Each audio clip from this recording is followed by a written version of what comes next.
Kalau udah di-record, Udah, tinggal dimulai lagi. silahkan kelompok 2 diulangi ya presentasinya.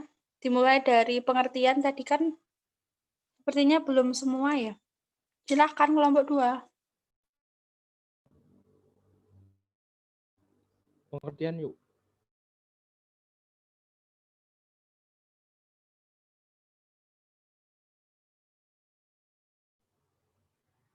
Pengertian yuk. Menurut American Diabetes Association 2010, diabetes mellitus merupakan suatu kelompok penyakit metabolik dengan karakteristik hiperglikemia yang terjadi karena kelainan sekresi insulin, kerja insulin, atau kedua-duanya. Gejala umum dari diabetes mellitus adalah poliuria, polifagia, polidipsia. Klasifikasi dari diabetes mellitus yaitu diabetes mellitus tipe 1, diabetes mellitus tipe 2, diabetes mellitus tipe gestasional, dan diabetes mellitus tipe lainnya. Jenis diabetes mellitus yang paling banyak diderita adalah diabetes mellitus tipe 2, di mana sekitar 90–95% orang mengidap penyakit ini. Pasien diabetes mellitus yang tidak dikelola dengan baik akan meningkatkan risiko terjadinya komplikasi.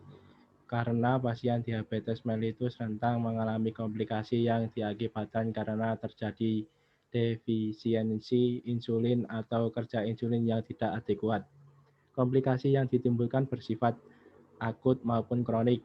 Komplikasi akut terjadi berkaitan dengan peningkatan kadar gula darah secara tiba-tiba. Sedangkan komplikasi kronik sering terjadi akibat peningkatan gula darah dalam waktu lama. Ketika penderita diabetes mellitus mengalami komplikasi, maka akan berdampak pada menurunnya umur harapan hidup (UHP), penurunan kualitas hidup, serta meningkatnya angka kesakitan. Self-care yang dilakukan pada penderita diabetes mellitus lebih dititik beratkan pada pencegahan komplikasi dan pengontrolan gula darah. Apabila self-care dilakukan dengan baik, maka secara tidak langsung dapat meningkatkan kualitas hidup pasien diabetes mellitus sehingga dapat menjalankan sehari-hari dengan normal. Lanjut. Teori self-care. Teori self-care merupakan teori yang dikemukakan oleh Dorothea Urem 1959. Menurut Urem, self-care dapat meningkatkan fungsi-fungsi manusia dan perkembangan dalam kelompok sosial yang sejalan dengan potensi manusia. Tahu keterbatasan manusia dan keinginan manusia untuk menjadi normal.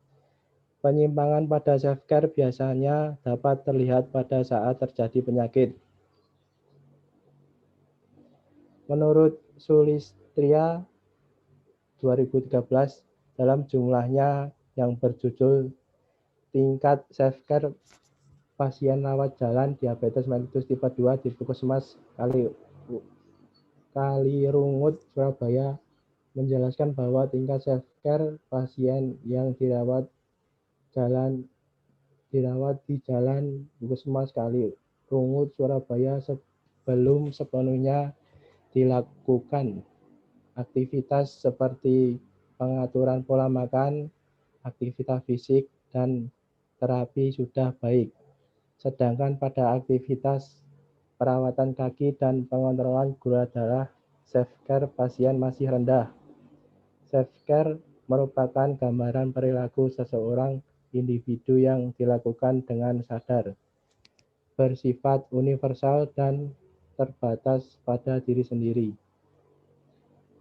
Menurut Sigurdardóttir 2005, Yusing Al 2008, Self-care yang dilakukan pada pasien diabetes mellitus meliputi pengaturan pola makan atau diet, pemantauan kadar gula darah, terapi obat, perawatan kaki, dan latihan fisik atau olahraga. Selanjutnya akan dibacakan oleh Mas Rehan.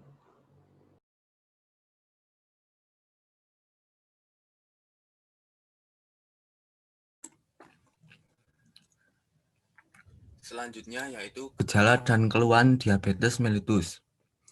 Beberapa keluhan utama dari diabetes mellitus menurut Tandra adalah yang pertama yaitu banyak kencing. Ginjal tidak dapat menyerap kembali gula yang berlebihan di dalam darah. Gula ini akan menarik air keluar dari jaringan, sehingga selain kencing menjadi sering dan banyak, juga akan merasa dehidrasi atau kekurangan cairan. Yang kedua yaitu rasa haus. Untuk mengatasi dehidrasi, rasa haus timbul dan akan banyak minum dan terus minum. Kesalahan yang sering didapatkan adalah untuk mengatasi rasa haus, mencari soft drink yang manis dan segar. Akibatnya gula darah semakin naik dan hal ini dapat menimbulkan komplikasi akut yang membahayakan. Yang ketiga yaitu berat badan turun. Sebagai kompensasi dari dehidrasi dan harus banyak minum, mungkin mulai banyak makan. Memang pada mulanya berat badan meningkat, akan tetapi lama-kelamaan otot tidak dapat mendapat cukup gula untuk tumbuh dan energi. Maka jaringan otot dan lemak harus dipecah untuk memenuhi kebutuhan energi. Berat badan yang menjadi turun meskipun makannya banyak. Keadaan ini makin diperburuk oleh adanya komplikasi yang timbul belakangan. Next.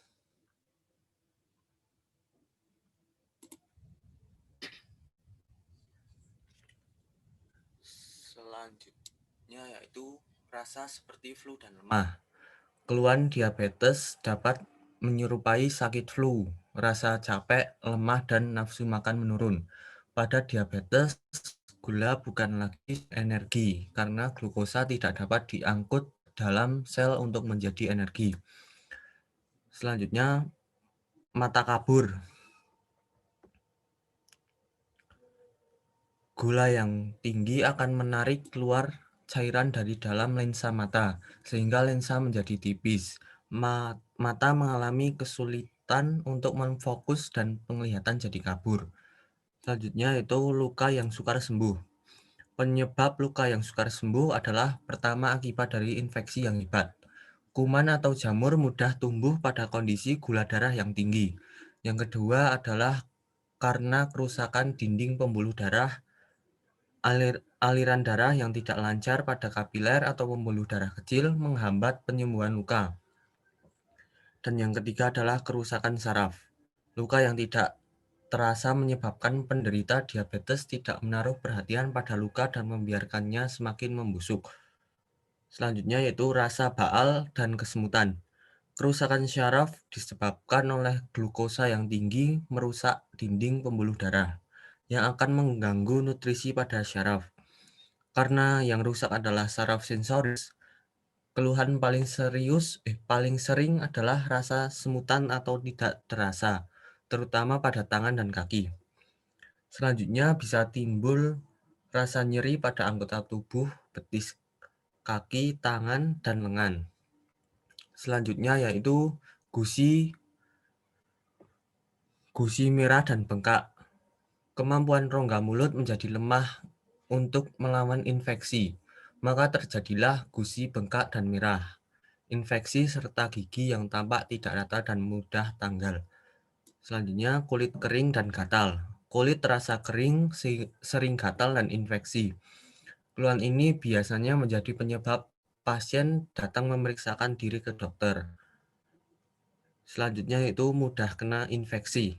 Leukosit atau sel darah merah yang biasanya dipakai untuk melawan infeksi tidak dapat berfungsi dengan baik pada keadaan gula darah yang tinggi.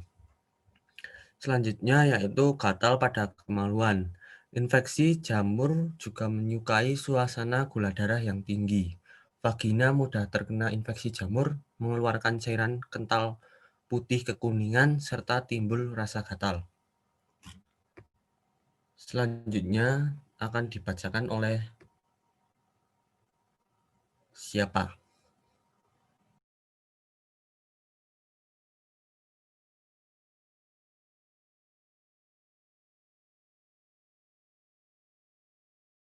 Metode penelitian. Penelitian ini merupakan penelitian non-eksperimen dengan metode penelitian observasional Hidayat 2009. Rancangan penelitian ini menggunakan pendekatan cross-seksional bertujuan untuk mengidentifikasi variabel dependen dan variabel independen yang dilakukan secara bersamaan dengan menggunakan kuesioner. Populasi pada penelitian ini adalah seluruh pasien diabetes mellitus yang berada di wilayah kerja Puskesmas Tigo Baleh, Kota Bukit Tinggi berjumlah 156 orang. Sampel pada penelitian ini berjumlah 89 orang yang menderita diabetes mellitus usia 55-59 tahun. Sampel tersebut dipilih sesuai dengan kriteria inklusi dan kriteria eksklusi. Teknik pengumpulan sampel yang digunakan adalah random sampling dengan pendekatan simple random sampling. Pengumpulan data menggunakan kuesioner The Summary of Diabetes Self-Care Activities atau SDSCA untuk mengukur self-care dan kuesioner The Diabetes Quality of Life Brief Clinical Inventory untuk mengukur kualitas hidup. Pengumpulan data dikumpulkan dengan cara memberikan kuesioner kepada responden. Data yang dikumpulkan merupakan data primer. Setelah data terkumpul, data tersebut dianalisis dengan menggunakan program SPSS, sehingga didapatkan analisa bivariate dan analisa univariat. Analisa univariat menggunakan uji statistik parametrik produk momen. Lanjut.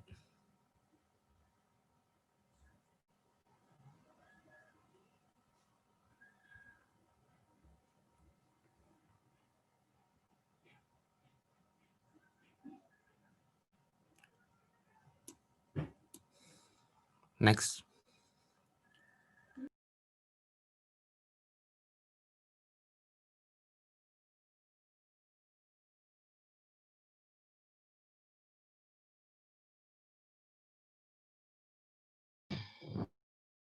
Hasil penelitian dan karakteristik responden yang menderita diabetes mellitus. 1. Tentang jenis kelamin responden yang menderita diabetes mellitus di wilayah kerja Puskesmas Tigo Baleh dapat diketahui bahwa dari 89 orang responden sebagian besar berjenis kelamin perempuan dengan presentase 74,2%, 66 orang responden. Tepat lama menderita diabetes mellitus, responden yang menderita diabetes mellitus di wilayah kerja Puskesmas Tigo Baleh diperoleh hasil yaitu dari 89 orang responden seluruhnya menderita diabetes mellitus. Terus kurang dari 10 tahun dengan presentase 100%. Berjumlah 89 orang responden. Nah, yang ketiga tentang sel ELF. Diperoleh hasil dia itu dari 89 orang responden dari hasil separuh memiliki sel CAF yang tinggi dengan presentase 58,4% dan berjumlah 52 orang responden. Nah, yang keempat adalah tentang kualitas hidup pasien diabetes mellitus. Diperoleh hasil yaitu dari 89 orang responden lebih dari separuh memiliki kualitas hidup yang buruk dengan presentase 52,8% dan berjumlah 47 orang responden. Hubungan keeratan antara sel dengan kualitas hidup dapat dilihat dari nilai koefisien korelasi antara sel dengan kualitas hidup pasien diabetes mellitus di wilayah pekerja Puskesmas Tigo Baleh yaitu sebesar 0,432 dengan nilai positif sehingga dapat disimpulkan bahwa terdapat hubungan atau korelasi yang berbanding ring lurus antara sel care dengan kualitas hidup pasien diabetes mellitus di wilayah kerja Puskesmas Tigo Balai. Hasil korelasi ini menunjukkan semakin tinggi sel care maka semakin baik kualitas hidup pasien diabetes mellitus di wilayah kerja Puskesmas Tigo Balai. Tingkat korelasi antara sel care dengan kualitas hidup dapat dilihat dari nilai koefisien korelasi yaitu sebesar 0,432 sehingga dapat disimpulkan bahwa korelasi antara sel care dan dengan kualitas hidup pasien diabetes mellitus di wilayah kerja Puskesmas Tigo Balai memiliki tingkat korelasi yang sedang.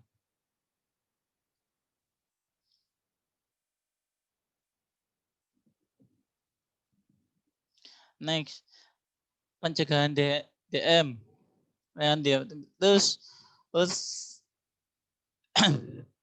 dan diabetes mellitus bagi menjadi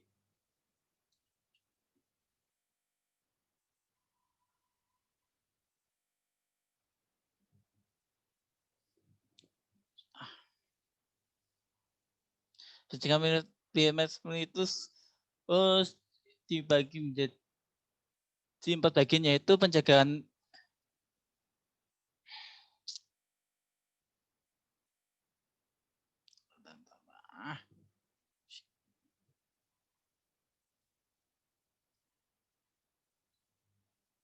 maaf sinyal lagi kurang mendukung.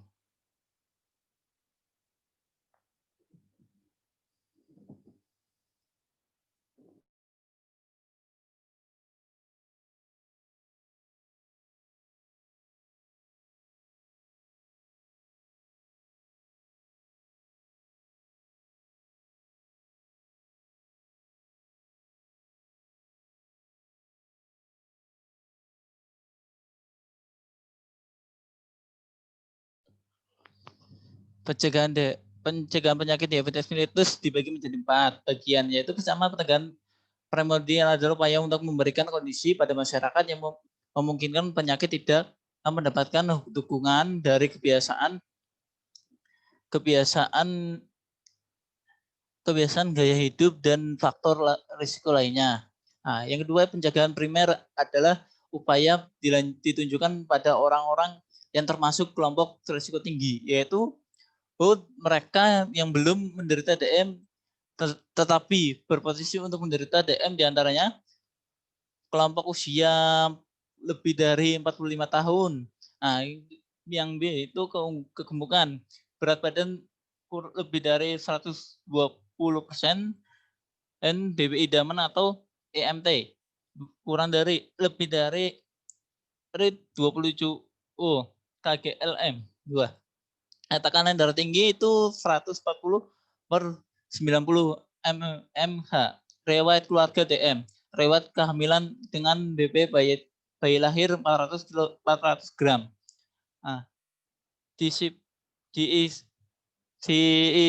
pindemania HFL kurang dari 35 mg per dl dan atau F diabetes mellitus tipe 2 J volume 4 nomor 5 Februari 2015.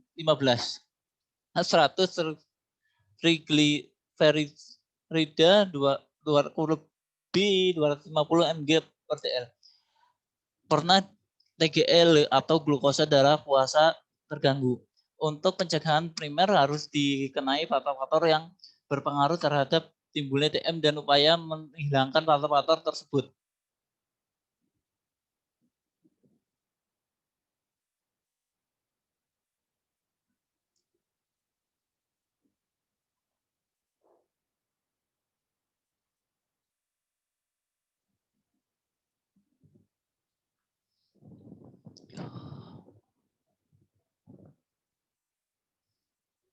Banyak kendala. Nah, yang ketiga itu pencegahan sekunder adalah upaya pencegahan atau menghambat timbulnya penyulingan tindakan deteksi dini dan memberikan pengobatan sejak awal penyakit. Dalam pengelolaan pasien DM sejak awal harus diwaspadai dengan sedapat mungkin dicegah kemungkinan terjadi penyulitan menahu pilar utama pengelolaan DM meliputi penyuluhan, perencanaan makanan, latihan jasmani, obat, khasiat, hipoligemik. Nah, selanjutnya yang keempat, pencegahan tersier adalah upaya mencegah terjadi cacatan lebih lanjut dan merehabilitas pasien sedini mungkin. Sebelum kecacatan tersebut, menetap pelayanan kesehatan yang holistik dan integratif antara disiplin terkait sangat diperlukan, terutama di rumah sakit. Itu rujukan misalnya para ahli sesama disiplin ilmu seperti ahli penyakit jantung, mata, rehabilitis medis, gizi, dan lain.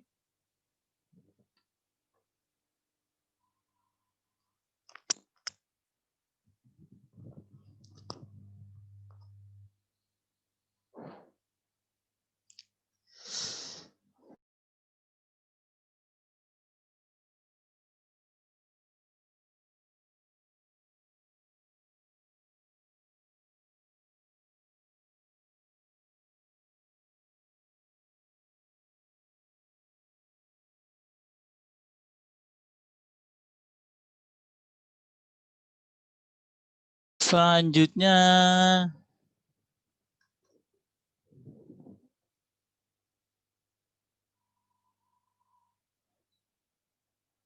biar hemat waktu.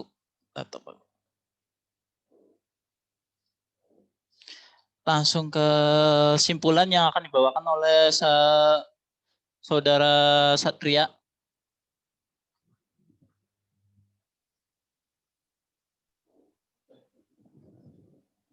Kesimpulan, distribusi karakteristik responden yang menderita diabetes mellitus di wilayah kerja Puskesmas Tigo Baleh diperoleh hasil yaitu sebagian besar responden berjenis kelamin perempuan dengan persentase 74,2% atau 66 orang responden, dan seluruh responden menderita diabetes mellitus kurang dari 10 tahun.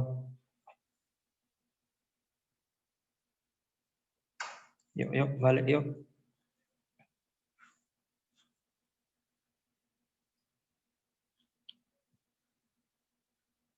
Dengan persentase 100% atau 89 orang responden, lebih dari separuh responden menderita diabetes mellitus di wilayah kerja Puskesmas Tigo Baleh memiliki tingkat self-care yang tinggi dengan persentase 51,7% atau 46 orang responden.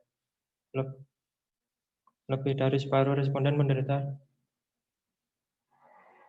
menderita diabetes mellitus di wilayah kerja Puskesmas Tigo Baleh memiliki kualitas hidup yang buruk dengan persentase 52,8% atau 47 orang responden.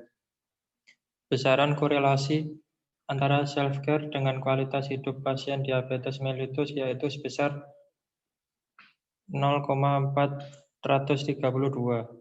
Maka dapat disimpulkan bahwa hubungan antara self-care dengan kualitas hidup pasien diabetes mellitus di wilayah kerja Puskesmas Tigo Baleh berbanding lurus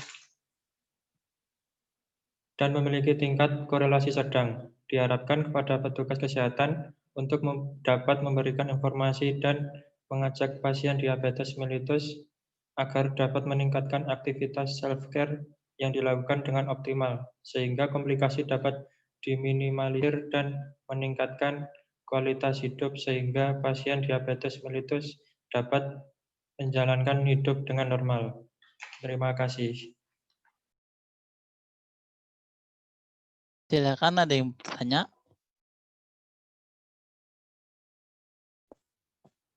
Silahkan kelompok 1, 3, dan 4 wajib memberikan pertanyaannya ya. Silahkan.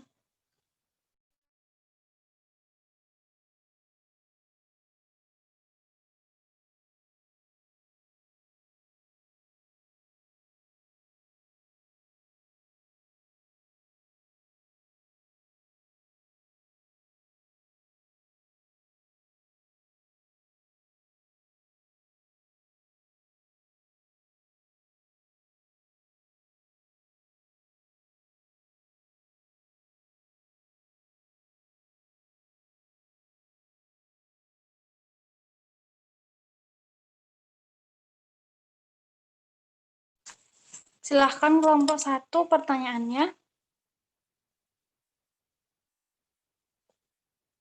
Kelompok 3 dan kelompok 4. Silahkan. Untuk mempersingkat waktu, silahkan.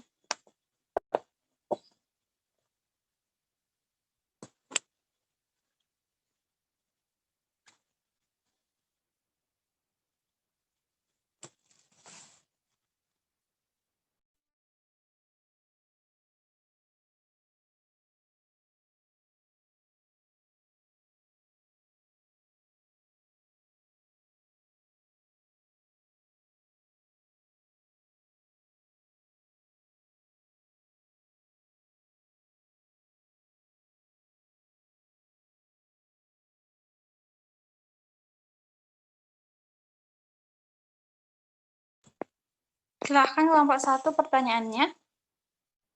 Kelompok 3 dan kelompok 4.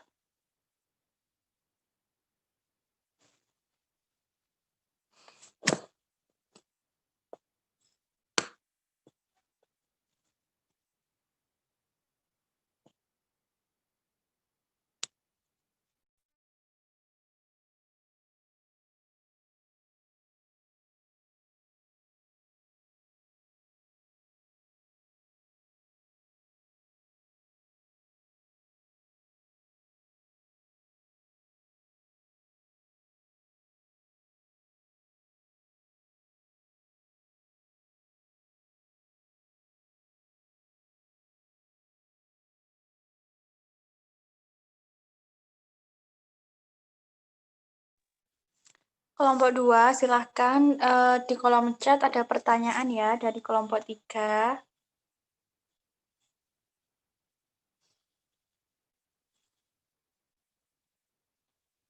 Selanjutnya, kelompok 1 dan 4, silahkan pertanyaannya, karena ini wajib, jadi harus bertanya ya. Silahkan.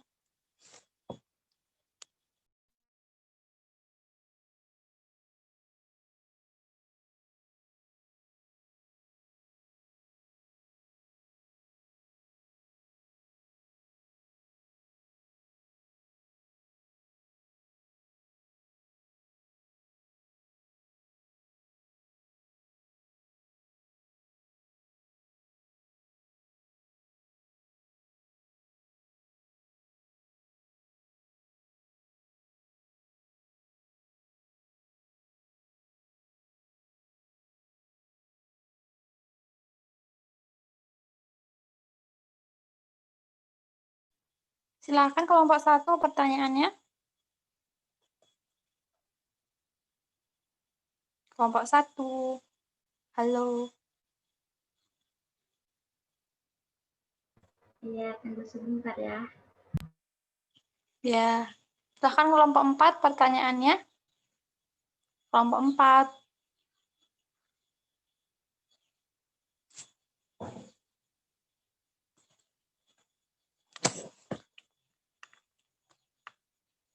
Kelompok 4, halo.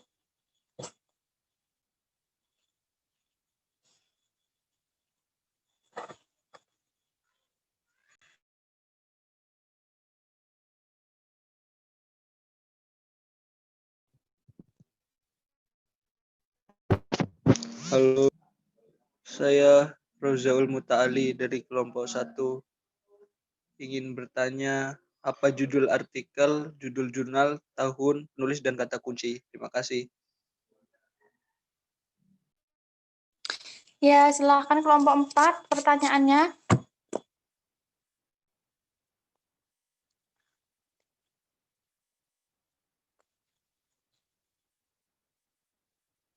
Kelompok 4, halo.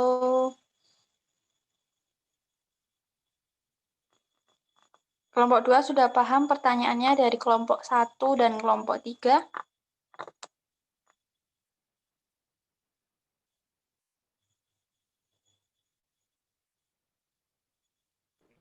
Sudah. Ya. Silahkan kelompok 4. Kelompok 4, halo. Kelompok 4. Halo. Kelompok 4, kelompok 4.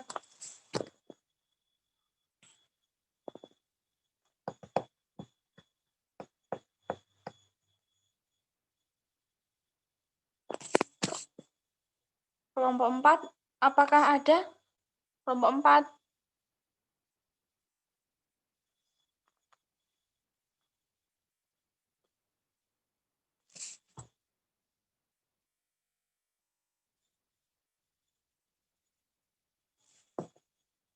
Kelompok 4 ada nggak ya? Wajib bertanya ya. Silakan kelompok 4 untuk menyingkat waktunya. Silakan pertanyaannya.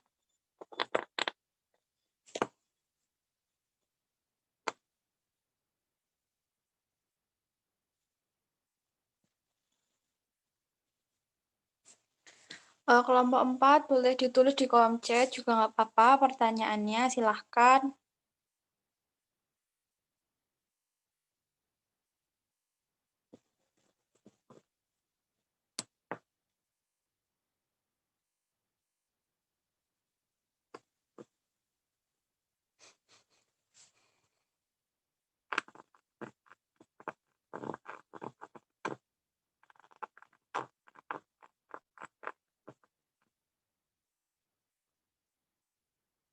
Halo kelompok 4.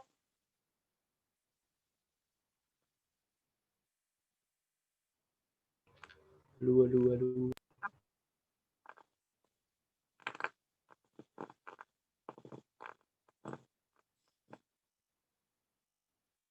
Kelompok 4 ketuanya siapa sih?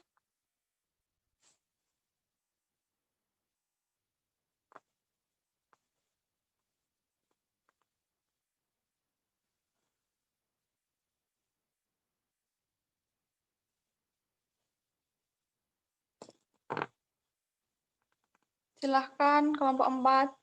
Ketuanya bisa memberikan pertanyaan atau anggotanya. Silahkan kelompok 4. Ditunggu ya.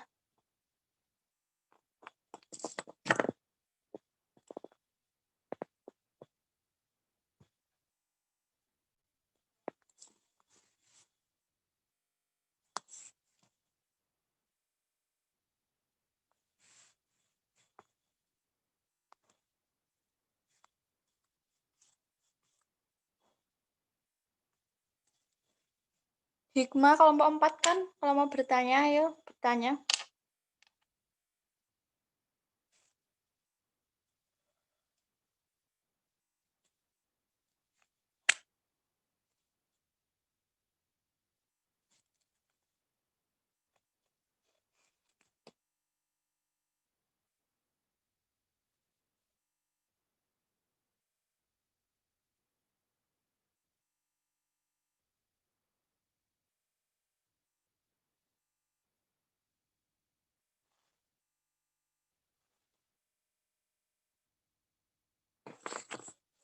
Ada kolom chat dari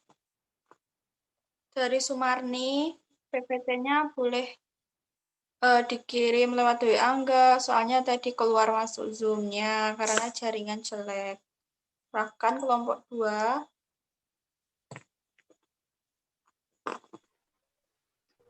Kirim yuk. Kirim.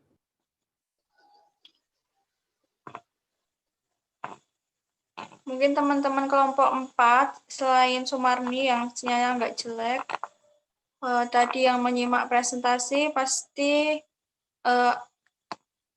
muncul pertanyaan. Silahkan ditanyakan yang tidak jelas.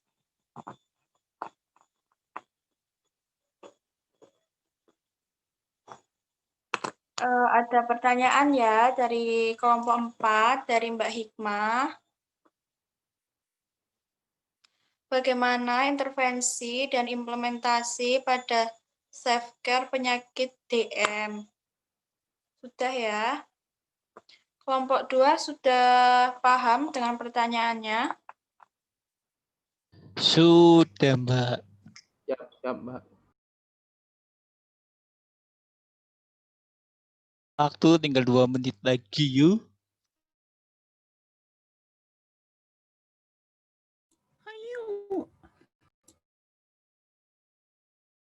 Kelompok 2, 3, dan 4. Silahkan.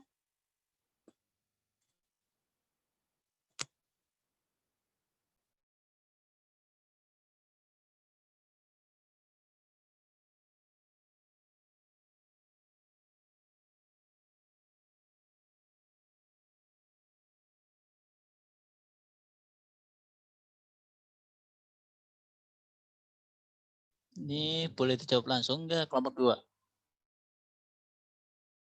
Kelompok 1 dulu ya, silahkan untuk menjawab pertanyaannya untuk penyingkat waktu. Kelompok 1 silahkan. Baik, di sini saya akan menjawab pertanyaan dari Mas Tio, yaitu judul artikelnya Masalah Kesehatan Jiwa pada Mahasiswa Baru di Sebuah Universitas di Jakarta. Lalu judul jurnalnya Masalah Kesehatan Jiwa, penulisnya Danasari Widiawati, Sally Iskandar, dan Dwi Agustian. Tahunnya 2017. Kata kuncinya SRQ 20, Masalah Kejiwaan Mahasiswa, Klinik Universitas, Dokter Layanan Primer. Apakah sudah jelas? Nanti boleh ditulis di kolom chat ya, Mbak. Oke, siap. Lalu menjawab pertanyaan dari Mbak Sumarni. Gangguan somatik itu bagaimana? Contoh gangguan somatik pada mahasiswa seperti keluhan fisik di berbagai bagian tubuh yang disebabkan oleh stres atau beban mental yang berat. Keluhan yang bisa dirasakan mulai dari sakit perut, mual, sakit kepala, kelelahan, masalah seksual, hingga masalah seputar menstruasi. Begitu. Apakah sudah jelas, Mbak Sumarni?